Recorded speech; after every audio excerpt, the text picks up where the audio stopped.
Sikop ang usa ka sundalo human positibong napalitan og dili lisensyadong baril ingon man nakuhaan sab og granada sa Davao City.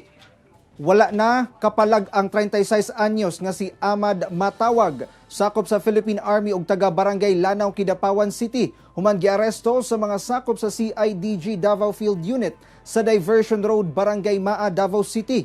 Kini human mapalitan siya og usa ka M16 rifle atol sa buy-bust operation dihang girikisa. Nakumpiska sab ang usa ka fragmentation grenade nga gitago sa backseat sa iyang sakyanan. Duna say duha ka mga magazines nga dunay mga buhing bala nga nakumpiska. Mag-atubang sa kasong paglapas sa Comprehensive Law on Firearms and Ammunition ang dinakpan. Ang mga operasyon kabahin sa Oplan paglalansag Omega sa CIDG.